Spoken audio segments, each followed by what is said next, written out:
magaalada muqdisho caasimadda qorshahanagu wuxuu ahaa inaan joogno maalinta talaadada ah iyo arbacada khamiistana aanu safarkanagi soo waliba waxaanu u daahnay wuxuu ahaa guddigii qaranka ee fatahaadaha loo sameeyay ganacsatadii culimada ahaa ayaa markaan sii soconay waxay naga codsadeen soo noqodka waxaan rabnaa inaan qada idin sameeyno kana tashanno masaa'ibtan soo noqonaysa saan isaga kaashan lahay ayagaan u nagaanay marka barnaamijtanada kuma jirin marnaba la si guud wala si khaasatoona inaan magaalada muxaadaraad ka jeediyo la masaajid wala idaacad wala ay shay wala xataa inaan mas'uuliin la kulanno qorshahanaga maahay laakiin waxay ahayd inaan toos soo noqono subaxdii baanu quraac la sameeynay quraac noo sameeyeen qoladii ganacsatadii iyo guddigaasi subaxdaasi way suursanay waa dhamaysanay barqinkii baan soo kala tagnay ilaahay fadligii isla subaxda lafteeda ayaa waxa la igu yiri Jaanis baa jira aad ku arki karto labadii madaxweynaha hore Sheekh Shariif iyo madaxweyne Xasan Jaanis baa jira ma arki kartaa diyaar baan ahaan ku yiri waa la kulmay iyagana waa u naseexay waxaan ku yiri wadanka ma xamili karo marxalada hadda uu marayo dadkuna ma xamili karaan waxyaalaha qaarkood marka dalka u tura ummadana u tura war murtidiisu inta yahay ayaa ku yiri way soo dhaweeyeen waa maalinka ay madaxweynaha la kulmayaan barqinkeedii way marka aniga isarkeen laakiin waxay ugu yiraahdeen khaasatan Sheekh Shariif Soomaalidu waxay taqaanaa buuri oo yiraahdeen ninka daciifka ah bay waanisaa ninka kursiga ku fadhiya Sheekh Umar waani bay wili waayahay waa ku insha Allah taala wixii gaga aada waa u sheeg anin nin kursi ku fadhiya nin kursi ka maqan ma qosayse laakiin naseexa isaar waa u naseexay baan ku wixii tabartayda inta kadib anagoo u diyaarsan inaan soo noqono ayaa ilaahay amarkii waxa dhacday fadhiyada qaar kamid ah culimada la lahayn ayaa waxay naga codsadeen shakhsiyan inaan laba bari sii joogo oo dambe labada bari oo ah Jumcada iyo Khamiista Jumcada inaan masaajidka Isbahaysiga khudba ka jeediyo iyo muxaadara caam ah oo isbartiibada ka dhacda labadaas aan qabanqaabinay dheh waan cudur daarto waxaan ku cudur daartay war hawlo badan baan ka imid kuma talagelin adigu ilaahay amarkii waan waafaqay markii dambe warkii isaga ahaa iyo qorshahay soo jeediyeen ayaa waxa la gaarsiiyay madaxweynaha in la gaarsiiyana looma baahdeen laakiin masaajidka Isbahaysiga dawladda hoostaga isbartiibadana dawladda hoostagta hadduu masaajid khaas ahaan lahaa wadaadada joogan baa laga hadli lahaa arintii markii la gaarsiiyay madaxweynuhu waa soo dhaweeyay ragii agaasimayaashiisii qaar kamid u yeeray kadibna mas'uuliyadda qaado buu yiri hawshaas khudbadana muxuu ahaay masaajidka Isbahaysiga ee isbartiibadana hala diyaariyo isla galabnimadii waxa laga iclaamiyay channelka rasmiga ah ee dawladda Xasan TV ayaa laga iclaamiyay muxaadaradii iyo khudbadii labadaba halka markay marayso oo iclaankii baxay ayaa waxa si kada u soo booday wadaad hanjabay oo la xamar Sheekh Umar muxaadara kuma qaban karo maalintii Khamiista ahayd ayaa waxa dhacday amniga Khamiista soo galsay yimaadeen qolo kamida dawladda madaxdeeda kadibna waxay iga codsadeen muxaadarada waxay ahayd inay dhacdo galabta Jumcada midda oo Isbahaysiga khudbadii way dhacday oo iyada Isbahaysiga khudbadii waa ka jeediyay laakiin muxaadaradii oo ay ahayd inay ka dhacdo isbartiibada ayaa waxay yiraahdeen gabadhii la dilay askeedan ku mashquulsanahay noo dibrig war iska baajiyaan ku yiri mushkilad ma lahayn iska laabto ما لما باجنا نودي goormaad rabtaan axadda galabteeda waayahay baan ku idhi halkaana dibdhicii labaad baa yimid oo ay ahayd muhiimadiisu sababtiisu ay ahayd aaska gabadha iyo yani isbartiibada amni ahaan labadooda mas-uuliyaadka ma wada qaad kara mid ha naloo dibdhigo saas iyaduna ku timid intaa kadib markii meesha waxaa soo galay markaan khudbada jumcada jeedinay oo gabadha janaasadeediina aan ku tukanay ayaa wadaadadii masaajidka u yimaadeen qoladii dariiqooyinkii markii laga baxay janaasadii laga baxay ayay waxay bilaabeen inay tawxiidka ugu rabshaan tawxiid mutaqaana tawxiid la isku rabshaay yani laa ilaaha ila allah muxamed rasuulullah baa rabsho loo isticmaalay marka meeshaasay xadra ku qabsadeen oo lama danaynina waa laysaga gudbay sidaa iyadoo ah oo saas loogu talagashan yahay ayaa wax walba waa amar ilaahay subaxdii sabtida ahayd anoo hurda oo intaan tukanay hurdada ku noqonay ayaa iridda laygu soo garaacay waxaa la yidhi madaxweynaha ku raba aniga sheekh bashiir iyo sheekh cali wajiis baa u tagnay waa la quraacnay madaxweynuhu wuxuu noo sheegay muxaadaradii inay dowladda ka go'an tahay inay sidii u fusho wax alla wixii process iyo ijraa'aad ee loo baahan yahayna dowladdu way qaadatay laakiin meeshu waa Soomaaliya waana Muqdisho wax kasta dhici kara wax waa imaan karaan laakiin ma filayna inay wax weyn dhacayaan waxaan idinku yeeray ra'yigiina maxay idin la quman waliba wuxuu yidhi wadaadkanaan rabaa inaan ra'yigiisa ku go'aan qaadano maxay kula tahay waxaan ku yidhi oon u sheegay qawaacidda shariicada waxaa ka mida bal qaacidada shariicada dhan ay ku wareegto waxa weeye qaacidatu jalbi almasaalix wa dafci almafaasid in ummadda wixii maslaxaana loo soo jiido wixii dhib iyo mafsado keenayana laga hortago ama la riixo hadday maslaxiyo mafsado isqabtaanna shariicadu waxay leedahay mafsadada reebideeda iyo dhibka laga hormarinaya maslaxada la raadinayo sidaas daradeed labayn maynee muxaadarada waa baajinaynaa dadku muxaadaraadka waa dhageystaan waayahan wax qarsoon baaba yar miidiyahaasa la iskala socdaa muxuu ahaay social media la iskala socdaa muxaadaraadku dadku way la socdaan cidii danaynaysa meel kasta ka heli karta waxba laazim ah marka muxaadarada waa baajinaynaa طيب intii wuxuun dhib dhici karo wuxuun dhib ah intii ihtimaal yarna ha ahaado laakiin hadii wuxuun imaan karaya waynu baajinaynaa waxa ugu yar baan ku yiri suuroobi karaysa wadaadadu nin waxay dhigi jireen Soomaalidu nin walba qoyani biyo iskama dhowree waxa dhici karta intay soo galaan garoonka inay garoonka dhexdiisa xadra ku qabsadaan sidii masaajidka ku sameeyeen kadibna dadka meesha dhageysanaya inay iyaguna rad ficil sameeyaan ila lama control karayo waa inta ugu yar dhici karta waa kadibna meesha wax ka yimaadaan waxa dhici karta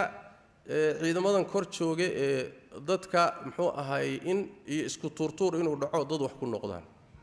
ama dad uun dhibaato loo soo gaarsiiyo marka wax baahiyo looga baahan yahay in hada muxaadaro dhacaysa dad dib u gaadhay ma jiro arinta go'aankaas ayaan siiyay labadii sheekh waa igu khilaafeen arinta sheekh cali iyo sheekh bashiir madaxweynuhuna iyagu taageeray wuxuu yiri muxaadarada waa wadayna waxa yiri maya ma soconayso waxaan u keeno markii dambe aan ku qanciyay qisadii al-khaliifatu ar-rashid Uthman ibn Affan radiyallahu ta'ala anhu ardaa nimankii kacdoonka sameeyay markay isku wareejiyeen xafiiskiisa iyo gurigu joogay oo dili rabaan saxaabadii nabiguna ay difaaci rabaan khaliifku wuxuu ku yiri aniga sababteeda dhiig muslim u daadan maaye daaya waxay sameeyeen ha sameeyeen saxaabadii meeshii waa ka baxeen khaliifkii waa loo soo galay waana la dilay marka dhiigiisa inuu ku furto inuu san ruux muslima dib gaadhin midaan hadda ka hadlayna wax weyn ba ma aha aadu markii dambe waa la isla qaatay sidaas ay muxaadarada horta baaqashadeedu sabab u ahay inta kadib madaxweynaha waa ka soo tagnay markaan ka soo baxnay kadib oo arrinta isla qaadanay laakiin aan isla soo dhaweynay in muxaadaradii ay telefishin ka baxdo ayuu wuxuu nagu yidhi waxaad sii martaan xafiiska ra'iisul wasaaraha waa sii marnay waa la fadhiisanay go'aankii baan u sheegnay aad buu uga xumaaday arrintaasi sax ma aha buu yidhi laakiin duruuf ahaan marka la qiimeeyo waa iska suurtagal laakiin magaaladu waa magaalo dad ka dhaxaysa magaalo nin u xidhan ma aha magaalo hal ruux inuu dad ugu hanjibana ma aha muxaadarada hadday dowladdu iclaamisan inay dhacday ahayd laakiin waxa meeshan ugu haystaa noocaase horey uga socda waa ka soo tagnay intaana ka tegay waxaa isla qaadanay dhowr qodob qodobka koowaad wasaaradda awqaafta iyo arrimaha diintu inay iclaamiso muxaadaradii inay dib dhacday sababteeda rasmigaana inay sheegto oo ah inaan anigu ka tanaasulay sidii bay u iclaamiyeen qodobka labaadi waxa weeyaan odayga magaalada duqa magaalada in uu maalinta axadda ah qada sameeyo acyaanta magaalada ganacsatadeeda hoggaanka dhaqanka in qada uu sameeyo qadadaasna aan ka qayb galno iyaduna sidii bay u dhacday kulley warbaahinta oo kala socotay qodobka saddexaadan isla qaadanay wuxuu ahaa muxaadaradii baaqatay in aan ka jeediyo telefishinka habeenkii isniintu soo gelaysay iyaduna saasay u dhacday oo sidii la filayay si ka fiican ayay telefishinka uga baxday intaasi marka waa warbixin kooban kadibna subaxdii isniintayd waa soo noqonnay wixii sidaa ka duwan oo macluumaad ah waa waxaan saxsanayn macluumaadka rasmiga ah min bidaaya ilaa nihaaya sidaasay ahaayeen muhiimaddu warbixintaasi uun keliyeeta inaan saxay ahayd waxyaalaha qaarkood oo dadka qaarkood ay isla dhex wareegeen ujeeddada muhimka waxa weeye maxaan ka faa'iidaysanaynaa safarta iyo sidaa wax u dhaceen ilaahay tabaaraka wa tacaala sideedaba shay ma jiro alla abuuray oo shar keliya ma jiro shay kasta ilaahay tabaaraka wa tacaala uu abuuro nooc nafciya ku jira safartaasi marka faa'iidooyin badan baa ka soo baxay faa'iidooyin ka soo baxay waxaa ka mid ah oo kow la dhihi karaa isu gurmadkii ummaddu ay samaysay oo meel kasta ka yimid oo deegaan walba laga soo gurmaday macno weyn bay samaysay guda iyo dibadba ha noqoto ganacsatada reer muqdisho oo tilaabadii ugu horreysay lahaa ha noqoto muxuu ahaayey dowladaha soomaalida ee kale ama muxuu ahaayey kuwan ha noqoto waddanka gudihiisa ama jabuuti ha noqoto ama xataa muxuu ahaayey jigjiga ha noqoto iyo dowlad deegaanka muxuu ha noqoto kulli waa la soo gurmaday dibadihii waa laga soo gurmaday annaga safarka isaga aanu ku tagnay meesha waxaa dariiqa ku kulannay wafdi ka socda puntland oo culimmadii iyo mas-uuliyiin dowladda ka socday ganacsato ay wada socdaan ilaahay amarkii safarkii dhacdadii zobe safarkeedii markaan u tagnay isla maalin baan haddana ku kulannay airportka haddana reer puntland isla maalin baan ku kulannay airportka musaacadada ugu badan oo waddanka gudihiisa ka timaadana waxaa la dhihi karaa xaggaasay ka timid 21 baabuur bay soo rareen baabuur kalena way sii horraysay oo raashiin ah reer puntland lascaanood dadka socda waa ku kulannay muxuu ahaay sidoo kale waxaan magaalada ku kulannay beledweyn dhakhaatiir baabuur daawo ah keenay muddana magaalada joogay oo jigjiga ka yimid jigjiga laga soo diray ayagana meeshaan ku kulannay waxaa kaloo ku kulannay iyadana wafdi maraykanka ka yimid oo iyagana musaacado wada waxaan isla ku kulannay wafdi galoo Mozambique ka yimid oo iyaguna musaacado wada magaaladan isugu tagnay markaan muqdisho ku soo noqonnay haddana muqdisho soo noqodkii waxaan ku kulannay wafdi ka socda Uganda oo ay culimadii hogaaminayso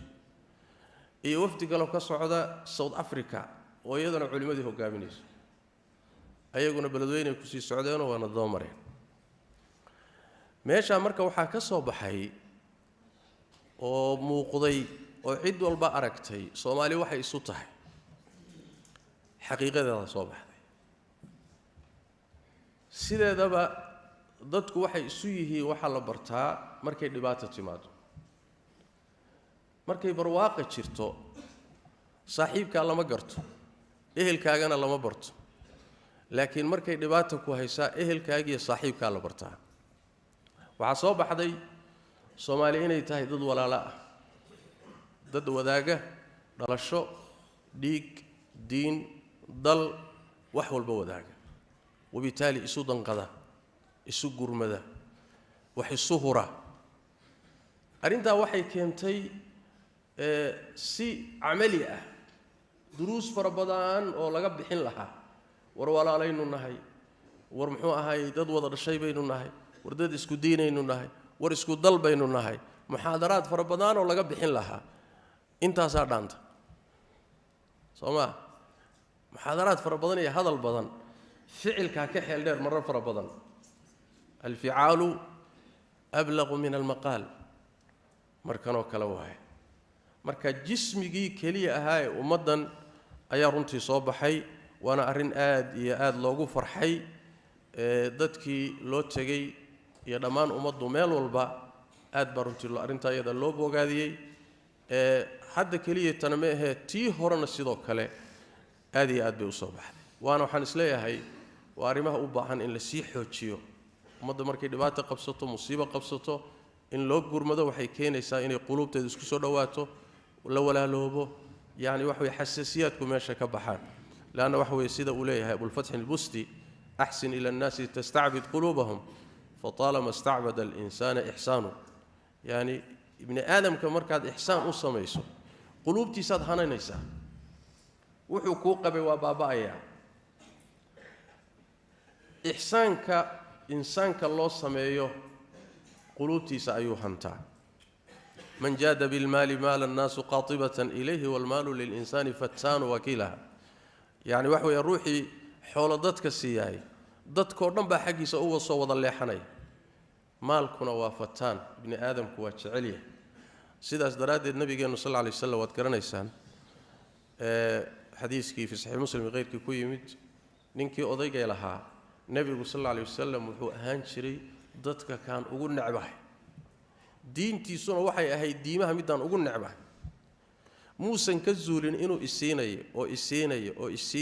isiinayo ilaa uu ka noqday khalqiga midkaan ugu jeclahay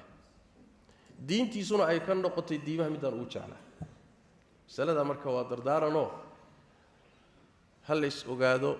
dadkana ihsaan ha loo sameeyo gaar ahaan markay masaa'ibtu dhacdo sida dhaqankeeno hal la xoojiyo waxay keenaysaa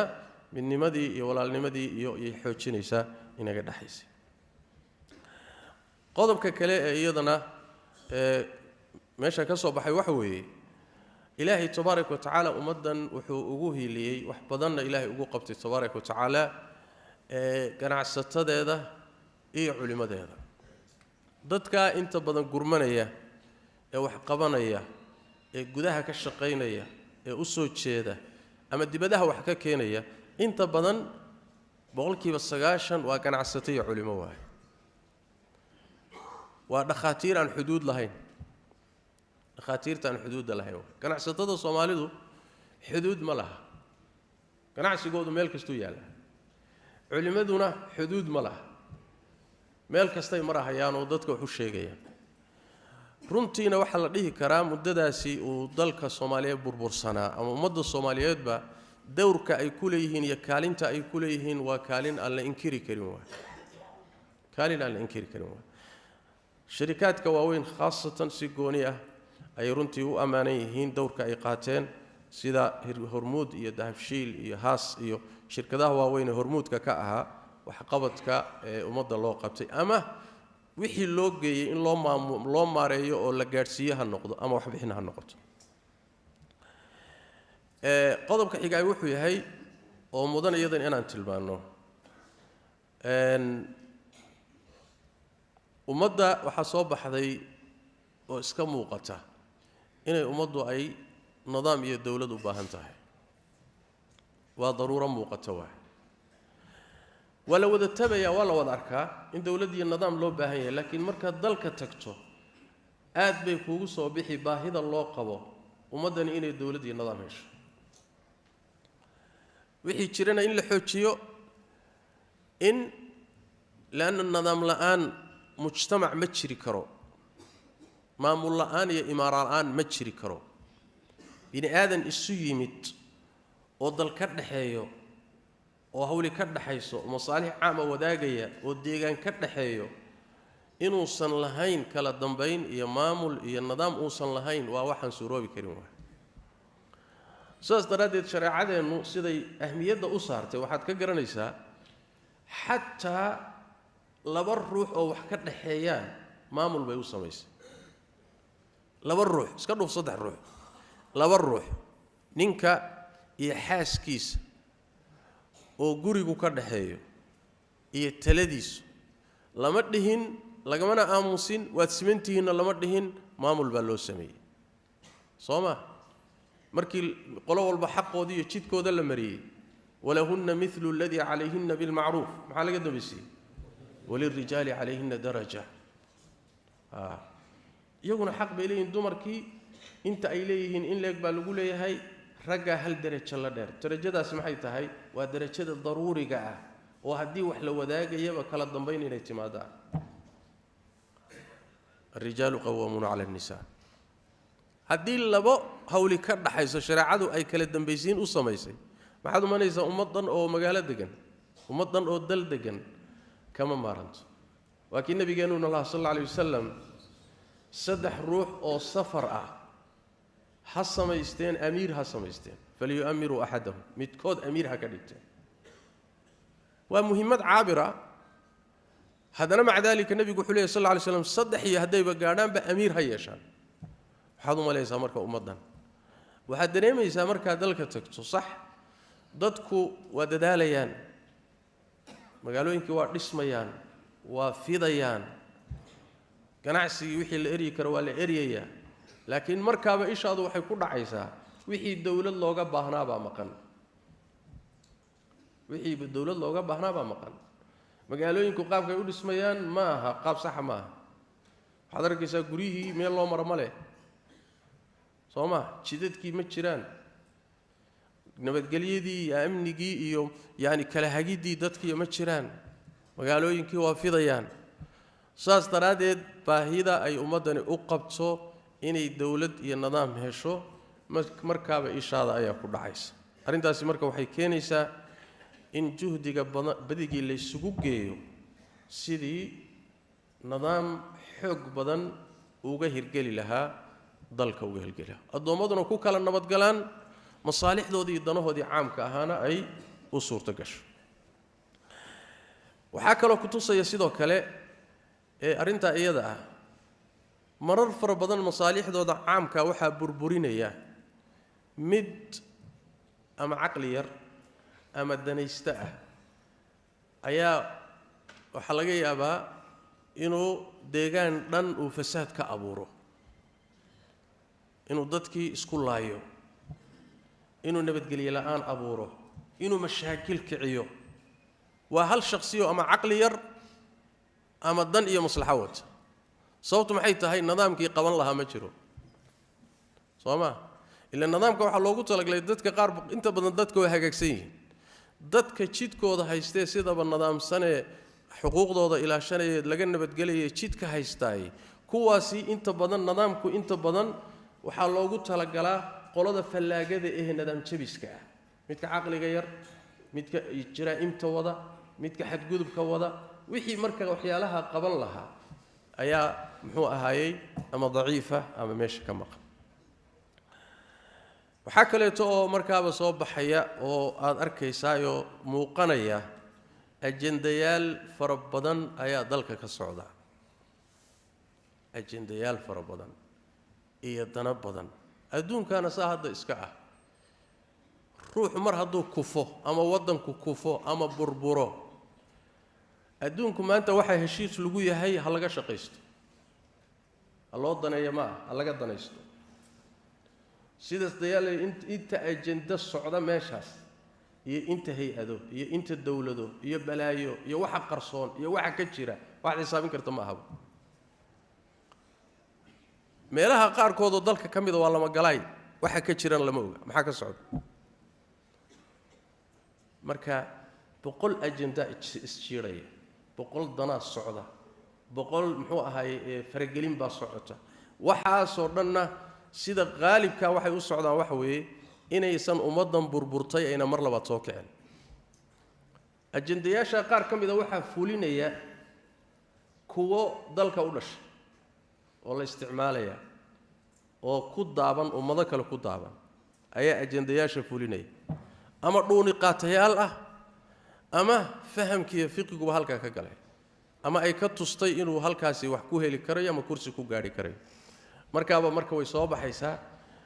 ama dareenka dadka ama way ku muuqanaysaa inuu yahay wadankani wadan loo tashaday waxa ka soo baxay sidoo kale oo iyadana soo baxday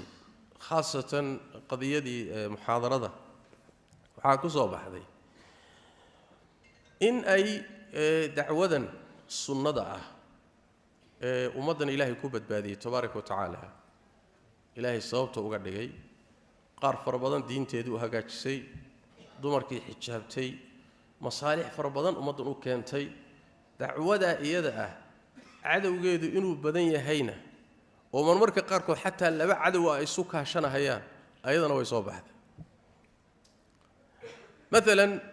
محاضرة إن لتشوتشيو دجال كضدك كجلهي محاضرة ولا تشوتشين كرا معنا وين مله لكن وحصاب بحي وحاسوك عشانية دريقوين كقوة غلادة دريقوين كمرة البواك الربا دريقوين كعلماء كو أبتر صداي لو يقيب سمان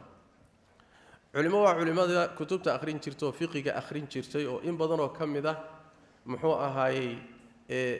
أجنديال كلو قرصون يوح كلا أمودن كونا وكو غلاد أو حد جذب دنك كلا أما الدنا كلا تبع يكتشران مرك قليهاس دريقوين كأ نوعاس يقوليو كون زنادقة الدين لا وياش الدين تأصلهم بالدنيا مانضون يوحي لمده ومحوها دين تقاب فلسفية هنا وقت تخلصان اسكو ضيا إيوه قول الشيعة صومالي الشيعودي إيوه قولوا موجدي كعذاب فوشو أو كرسي كرادي أو سياسيين موجدي كعذاب كرسي بيكاد حركان مركزي اسكو ضيا أنا فلان أو كرسي كو قادان إيوه kooxdii wadanka nabadgelyadiisa qasaysay al-shabaab bal ka waran intaas haday meel isugu yimaadeen haday shabaab iyo suufiye isu yimaadeen oo ay shabaab iyo kuwii zanaadiqada isu yimaadeen oo kulligood ay dagaal ku hayaan cala shaani muhaadaradaas iyo dhicin maxaa ka dhaxeeyo halada isweydii wax kale isugu yimaadaan ma jiro bimaana meesha waxa ka muuqda yani muhiimadu wax weeyaan dacwadan sunnada ee wasatiga ah ee ummadda barbaarinaysa ummadda wax baraysa muxuu ahay saxsan ayaa kulli cadow lala wadaya masaladu ma aha wadaadkan miskiinka ee meesha ziyaarada ku tagay ma aha laakiin masaladu waxa weeye way ka durugsantahay yani dagaalku wuxuu ku wajahan yahay meel ka shaqeysa arintaasina waa arin runtii ay soo baxdood ka aragteen social media dadka dagaalka ku jira markaad fiirisaan intaasay ka kooban yihiin Sooma qaar badan oo siyaasiyiin Soomaaliya arag oo dagaalka qayb ka ah war siyaasi oo muxaadaro la dhigayo maxaa ka galay miyaad garan kartaa adiga qolo shiica baa qayb ka ah oo kaliya yani wadaadadani maxaa shiicada ku dagaalamay qoladii aan radin jirnay ee muxuu ahaay zanaadiqada ahaa oo diinta inay dumiyaan baa iyagu u yimid ayaa qayb ka waxa soo dhan marka waxay isu kaashanayaan calashaan barnaamijkan laga hortago laakiin waxa ka maqanay kulligood wada seegay waxani haduu adduunyo iyo wax khaldan yahayna ma soconayo waaba ku fayaaba haduu wax saxsan yahayna fa amma zabadu fayadhabu jufaa'a wa ama maa yanfacu annaasa fayamkuthu fi lard dagaal kasta haddii lagu qaado wixii ilaahay watee saxan baa socon wixii khaldanna wakhti buu leeyahay horay baana loola dagaalamay dowladda ka waaweyn baa la dagaalamay adduunkaa la dagaalsan haddana maca daalika ilaahay wuxuu wato tabaaraka wa tacaala cidi kama hortegi karto isagoon baa la gooyey waxaa soo baxay sidoo kale oo duruusta ka mid ah internetka iyo saamaynta uu ku leeyahay mujtamacaadka ama ha noqoto positive ahaan ama negative ahaan salban ijaaban iyo weliba xeeladaha shaytaaniga ay isticmaalaan qolyaha isticmaala muxuu ahaayey social media مثلا waxaad arkaysaa sida sahlan ee ruux intuu qol cidla fadhiisto oo wax iska soo duubo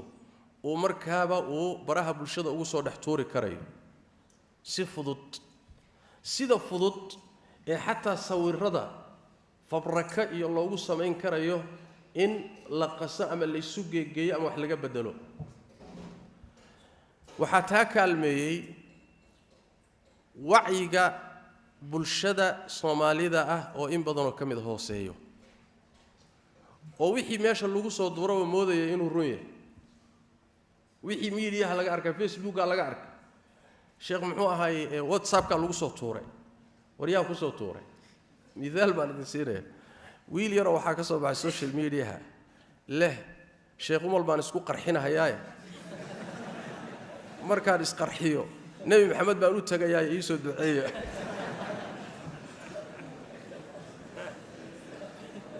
kulli dadkii waxay yiraahdeen war wadaada inta lagu qarxin soo cararbay waa dadkii asxaabta ah waa dad war waxan wax jira ma media soo wax u bubnay wax ma jiraan mar waxa la yiri hotelkii baa loogu dhacayo wadaadkii waa la cararayba telefoonka ugu soo dhacay war shay xageed joogta war ma lagu helay war ma dhaawac baad marka kadeedanay ummadii waxa ka maqan war waxan meesha lagu soo daadinayo 99% wax jira ma aha ruux qol galay oo muxuu ahaayay isa sawiray oo laga yaabo inaan la wehelinin xataa telefoonkiisa isku sawiray baa soo tuuray markaas waxa lagu leeyahay balaaya dhacday marka waxa inaga maqan mabaadiidii tathabutka in jaakum fasiqun binaba'in fatabayyanu idha darabtum fi sabilillahi fatabayyanu waxin la iska hubiyo ha kafa bil mar'i kadiban أن يحدث بكل ما سمع أبو النبي صلى الله عليه وسلم روح الدم بين وحا ugu filan wuxuu maqlaba inuu ku sheekeeyo ama share gareeyo ama si faafiyo raaxan wax jira ma marka waa duruus marka waxaad arkaysaa hadda dadka share gareynaya commentiga bixinaya ma ogsoontihiin markii la doonayo barnaamij in la faafiyo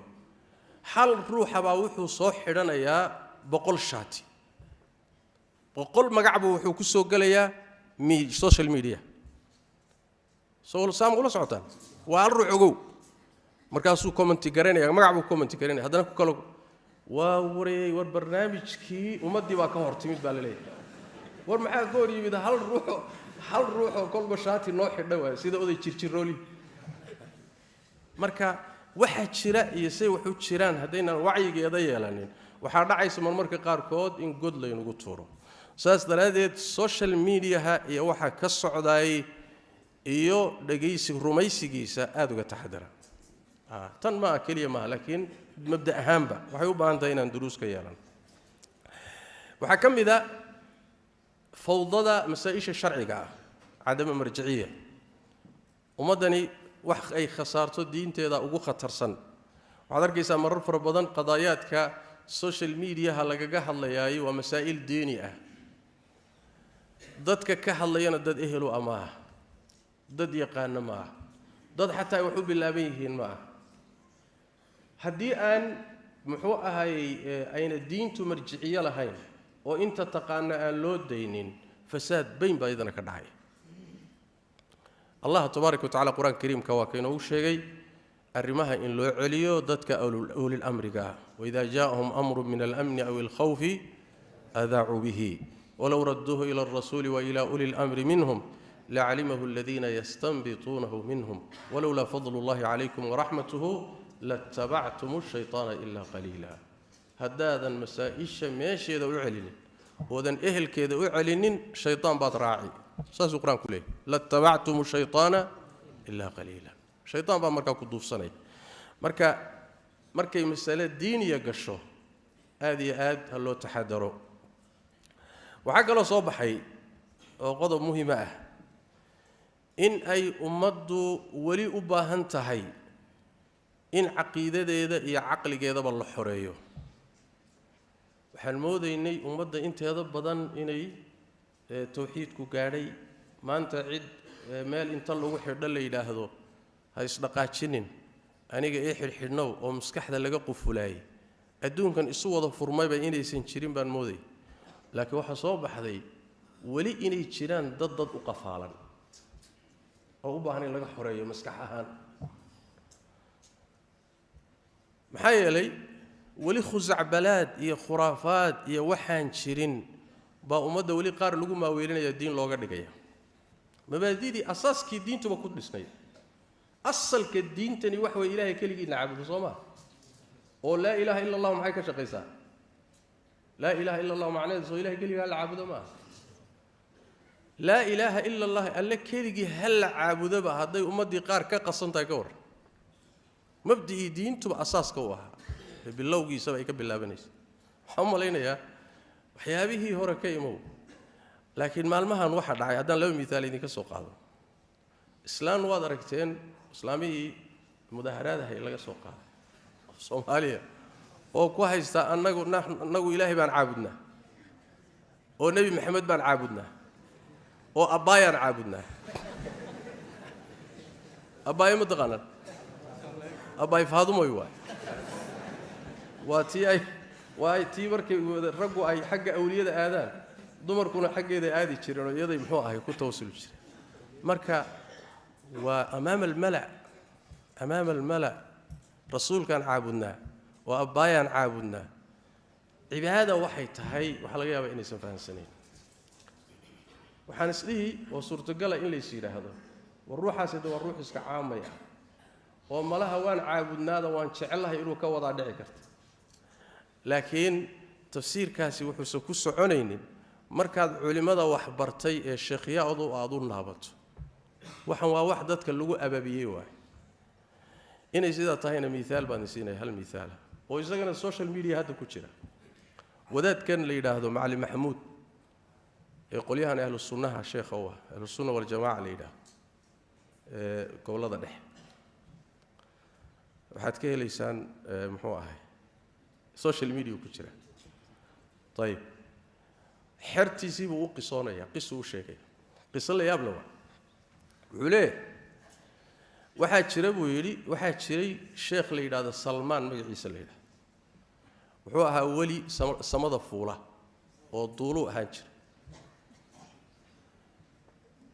markuu dhaqaaqayo duulida bilaabay wuxuu dhihi jiray ya Xanaan ya Xanaan ya Xanaan markaasuu ku duul dhaqaaqi jiray markaa sida diyaarad muxuu ahay runway-geeda ku kacayso kale ya Xanaan markaasuu kacaya خادمكيسي أما نين مريد كيساه أيها وحو كيري شيخو إنا كرعان ربا إنا كل $1 ربا مركزو شيخي وحو كيري قلبي قاقوا ضعيف إنا دي الرعادة مكري كرتيدي اسكتشو مريد كي وكوات كيست ما شيخ إنا كرعان ربا مركو كعلي وايو كوات كيستي أيها وحو كيري طيب inaad raacdaa salaam rabtaan Soomaha markaan dhaqaaqo anigu aan dhaqaaqayo on duulida bilaabay waxaan dhihi ya Xanaan ya Xanaan aduguna waxaad tiraahdaa ya Salman kadibna isoo raac ya duulida isoo raac wadaadku muxuu leeyahay ya Xanaan muriidkuna muxuu leeyahay ya Salman waa magaciisa ولا دقاقي وذاتكي وحور يا سلمان وحور يا حنان ودقاق مريدكينا يا سلمان يا سلمان يا سلمان وكذا بدقاقي ولا وضع دولي هودا سر مر لا joogo oo halka kore la marayo ayaa muriidkii waxa u yimid ibliis shaydaan baa u yimid markaas wuxuu ku yiri ayuha ar-rajulu kafarta billah shaydaan baa ku dhahay warniyahu ilaahi waad ku gaalowday miyaadan maqlin waxa sheekhagu leeyahay oo muxuu yahay ya xanaan buu leeyahay waana magac ilaahi magacyadiisa kamida aduguna magicii sheekhaga ku dhawaaqaysa soo gaal ma tiid buu ku yiri yaa ku dhahaya shaydaan baa ku dhahaya hawada sarana la maraya markaas wuxuu ku yiri war gaalnimaad ku dhacday yaa salmaanka intaad iska daysay yaa xanaan dheh muriidkii warkii buu qaatay markaas wuxuu bilaabay inuu yiraahdo yaa xanaan tu yiri waa soo dhacay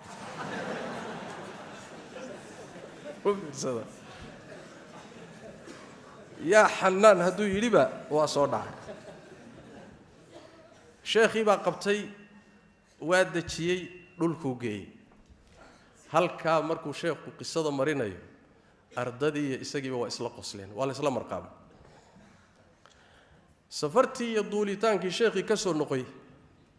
muriidkii baa weydiiyay wuxuu ku yiri sheekhow magacaaga markaan qabsadayna waan duulay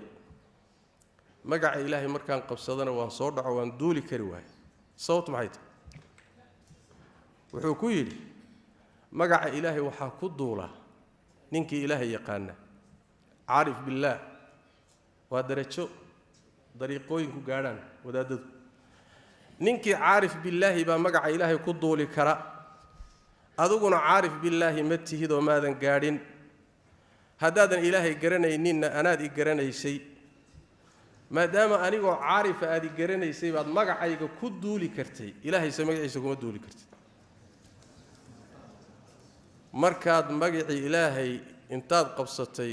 kii sheekhaga aad meel iska dhigtay waadiga soo dhacay buu ku yiri waxa halka gabaantay war wixii munaaqibkii ku qoraa ma munaaqibkii Sheekh Abdul Qaadir Jilaani wixii ku qornaa ma مناقب أويس وحي كقرنا معه ووداد هذا الشوجا ومظهر الشوجا وولي بقرية هيسته وإنت أصلا كراسة هدان ليسين النظام اسمي معي له وأهل السنة والجماعة وضيئوا سمارت إلهي بانكو داريه روح مسلم وجاهل بها هذا وعقيدة دي أصل كل شيء هيسته ألف السادين حتى أحب برني ميال لقدر دحين كرام مجا إلهنا كوما أنفعيه كشيخنا وكو أنفعيه يا ميال لقدر دحين كريه وكو حصاب هذي ومدي دي باهست ومدي قار كميدا دي باهست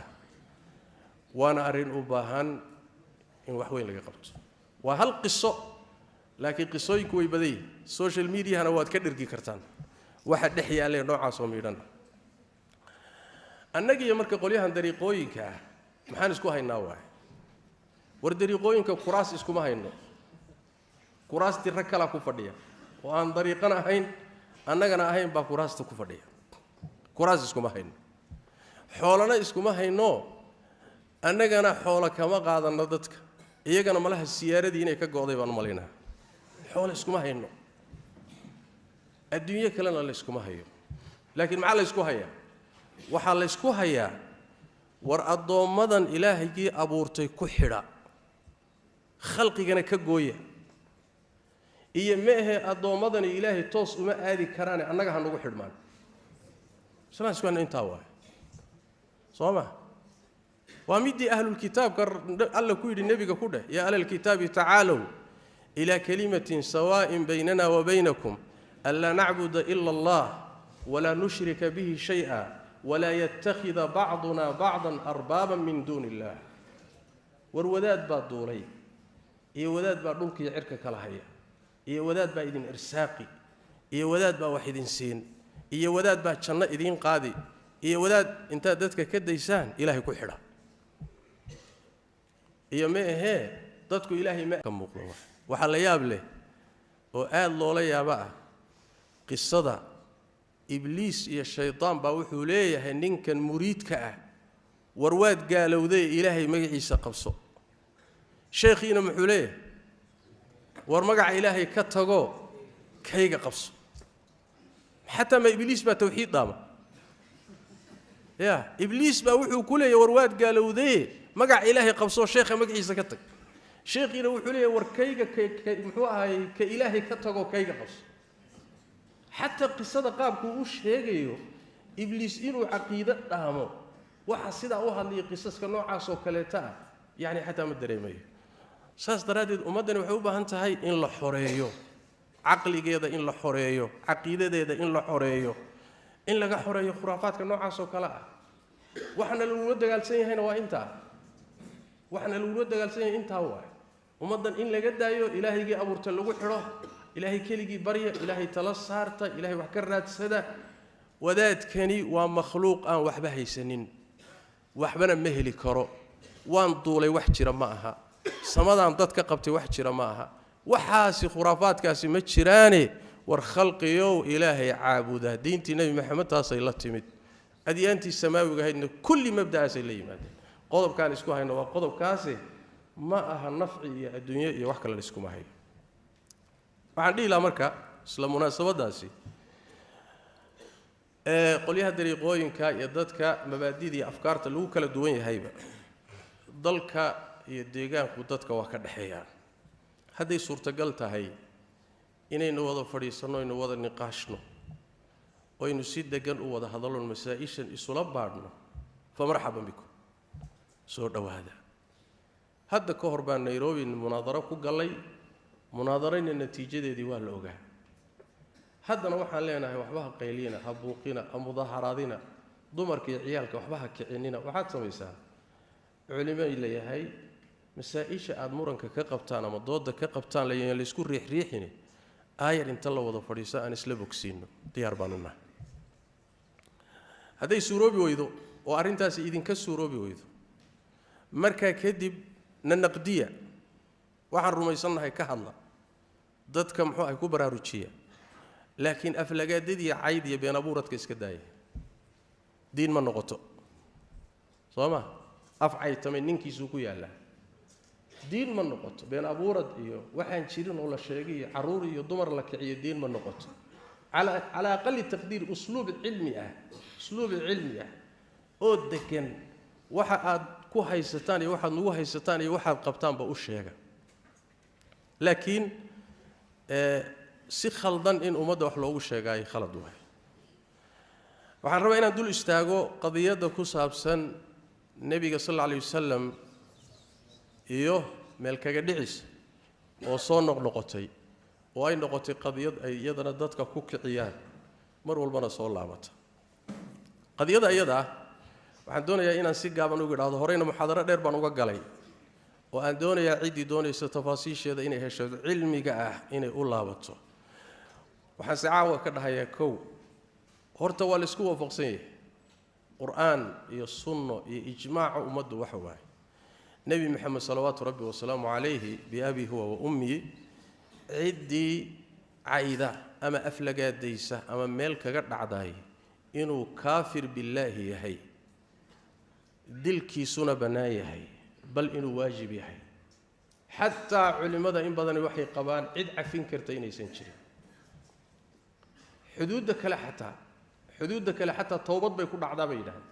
لكن أيضا إن يسن حتى توبت كل عين بعلم بدر ميسين مسألة ذا سوى مسألة مسلم روح مسلم وإلهي الرميسان إنه نبي محمد أقفاي وحسهلا ما إن لو قلت ما وحسهلا ما أما مسألة ذا لقاها الله ياي مسألة ذا ومسألة علمية أحاديث بدن باكوسو عرورتي أنس بن مالك حديث كيسا في الصحيحين باكو يمد حديث عائشة عند أهل السنن باكو يمد حديث كلثوم ابن مصطلق زينب بنت جحشي سنن أبي داود كاكو يمد حديث كحفصة كويل عند الشيخين حديث أبي سعيد الخدري باكو يمد مسألة حديث برضه كو يمدين واحد أحاديث تفرح بدن مسادير تيدي ماشي كنت لنا محاضرة كو عديه هل حديث كلية معه waxa laga yaabaa inay wadaadadu markay mas'alada ka hadlayaan xadiidka Anas fi Sahih Bukhari kaliya dul istaagaan laakiin mas'alada xadiis badan bay leedahay inay isticaabaan oo mas'alada xadiista ku soo aroortay kulli ururiyaanna waa ka rajaynaya cidii doonaysa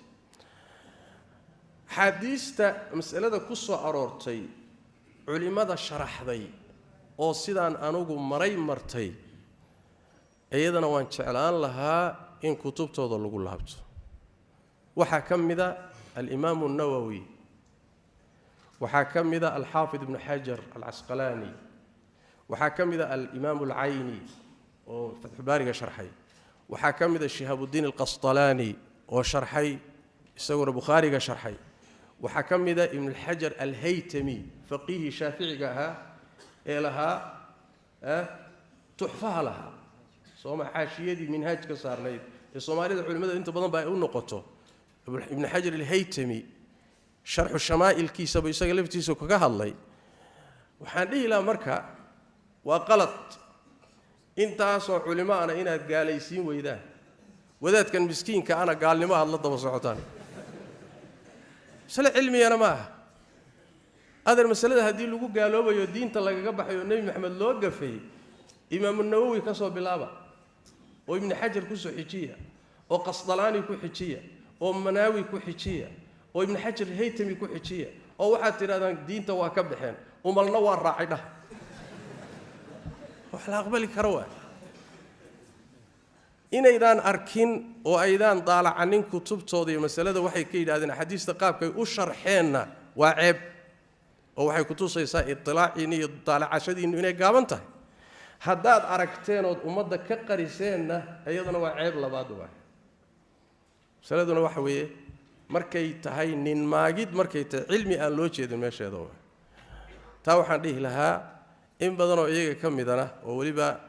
xaq doon ahaa muxaadaradii horeen masalada ka jeediyay markay dhageysteen qaar fara badan baa ka noqday waliba qaar fara badan baa intay yimaadeen bay cafi weydiisteen oo yiraahdeen sheekhu nasaamax masaladan si khalad loogu dhigay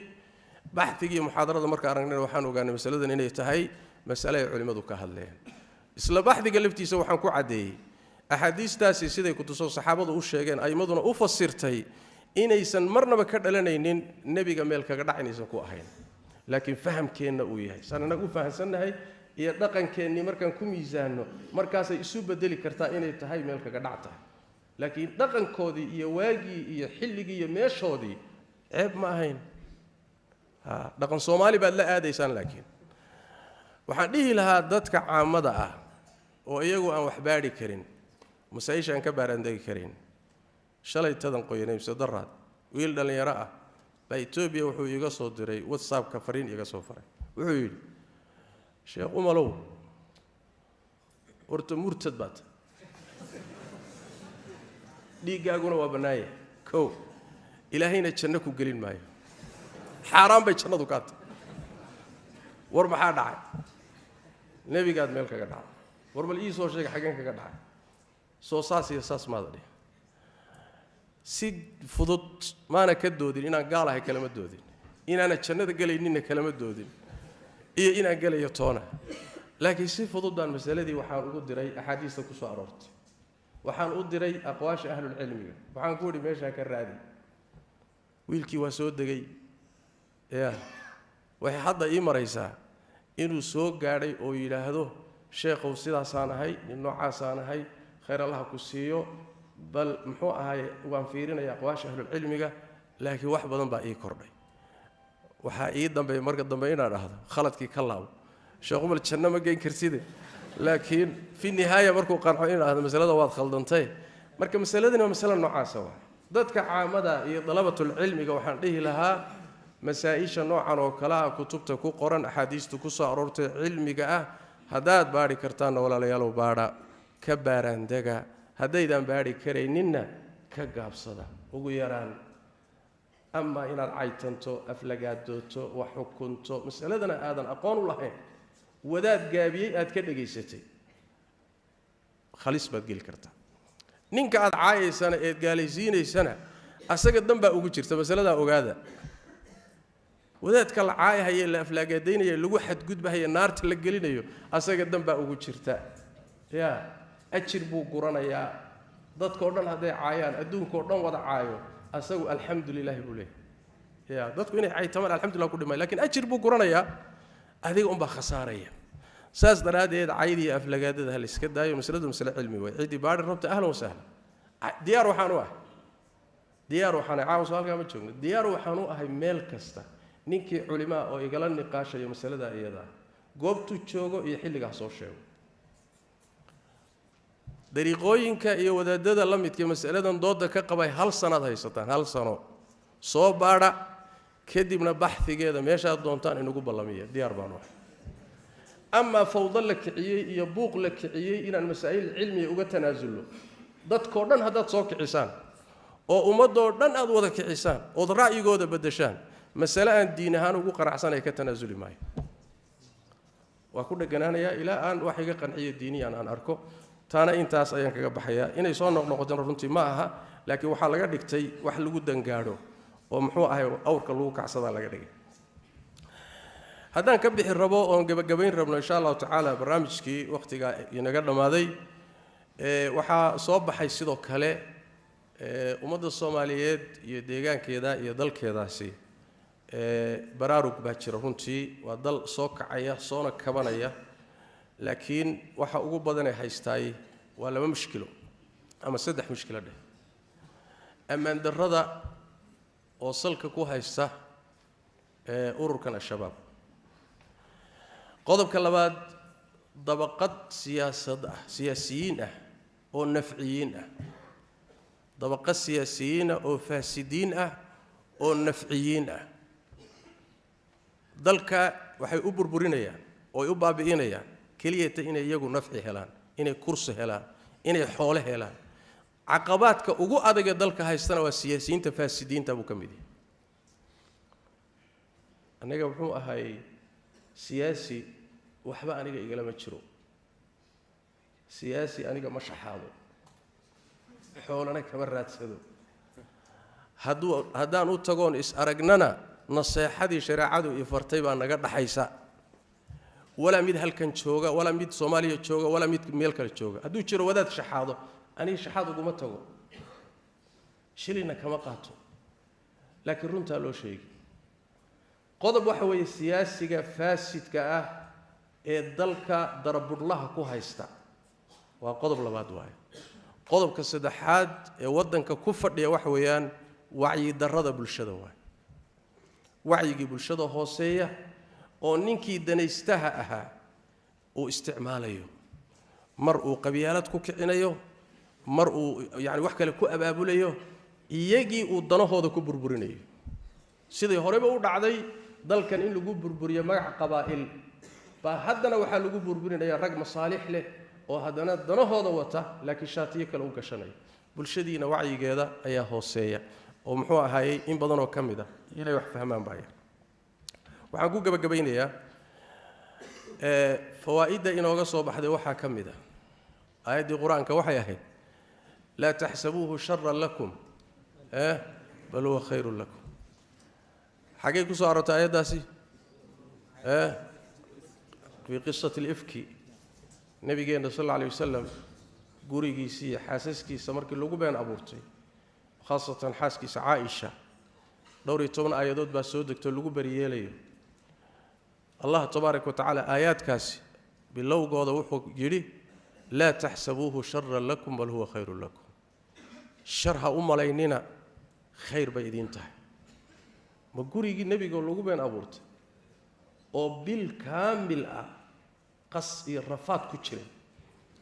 miyaa khayr ku jira si khayr ugu jira waa oo imisa khayr ka dhashay sax shar waa ku jira laakiin khayrka ka dhashay baa ka badan soo saas ma sidaas daraadeed in muxaadaro la istaajiyo oo muxaadaro istaagtay nafciga nooga dhashay baa nooga badan waa koway horta muxaadaradii alxamdulillah waan jeedinayo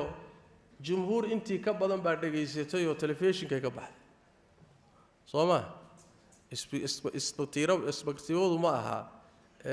guri la caabudo ma ahe garoon uun la yidhi dadkay wada qaadi kartaaba iyadii haddii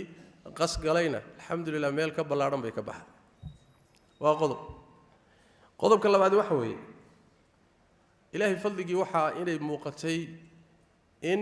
dadka nagu tuhunsan inaan dhiigga ummadda daadinteeda fatwoonayno inay iyagu caruurtii iyo dumarkii ay wejiga hore keeneen ayaguna gadaal ka fadhiisteen ciyaalkii iyo dumarkiina soo hormariyeen qas iyo rabshado inay dhacaanna ku talagaleen annaguna aan uga tanaasulnay inaan baajinno ruux muslima inay dhibaato gaadho waxaa iyadana ahayd faa'iido ahayd runtii oo ilaahay qadartiisaba ahayd muxaadarada markii loo ballansanaa galabtii axadda ahayd u fiirsada haddaan la baajin lahayn roob baa baajin lahaa duhurka wax yar kadib roobkii bilowday ilaa fiidkii buu da'ayay marka waxaan is idhi walaa muxaadarada haddiidaan baajin lahayn oo roob ku baajin lahaa wadaadadu waxay dhihi lahayn roobkii samadii baan ku fasaxnay ya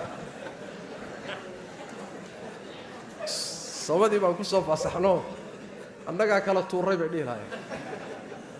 markaasaa laga yaabaa inay khalad kale sii geli lahayeen marka meeshaa waxaa ka soo baxay man taraka shay-an lilaahi cawadahu allahu khayran minhu shay haddaad ilaahay dartii uga tanaasusho ood uga tagto wax ka fiican bu ilahay kuugu bedelaa nebigaa sidaa yidhi sal alla alay wasalam soo maaritaan marka intaasi waa khulaasadii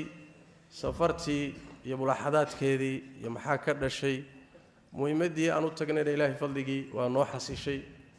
warbixinteedoo kaamil oo tafaasiiloo dhammaystiranna berri galab baa ganacsatada loo baxan soo berri maahin maya sabtida galabtii baa loo ballansan yahay odayaashii raacay oo meeshan ka tegey oo xaaji abuukar gudoomiye ku-xigeenkii masaajidkeenna xaaji cabdullaahi caraay fadhiyan manine waa odayaashii aan israacnay cabdinaasir cabdi muxuu ahay isagana sidoo kale iyo cabdirasaaq muxuu aha cabdiqaadir sheekh muumin iyo gabadh iyadan shukri la yidhaahdo lixdaasaan ahayn ilaahay fadligii muhiimaddii aan u tagnay si fiican bay noogu soo dhacday ammaanadiina waa gudanay ilaahay hanaga aqbalo intii bixisayna ilaahay ka aqbalo ilaahayna tabaaraka watacaala ummad fara badan buu runtii dhibaatadii haysatay wax badan muxuu ahay kaga fududeeyey intay dooniba ha dhannaato marka intaasi ayaan doonaya caawa inaan kusoo gabagabeeyo muxaadaradii ciwaankeedu ahaa safartii gurmadka iyo faa'iidooyinkeeda iyo duruusta ka dhashay iyo dilaalaadkeeda hada billahi tawfiiq wa sallallahu wa sallam wa baraka ala nabiyina muhammad wa ala alihi wa sahbihi wa sallam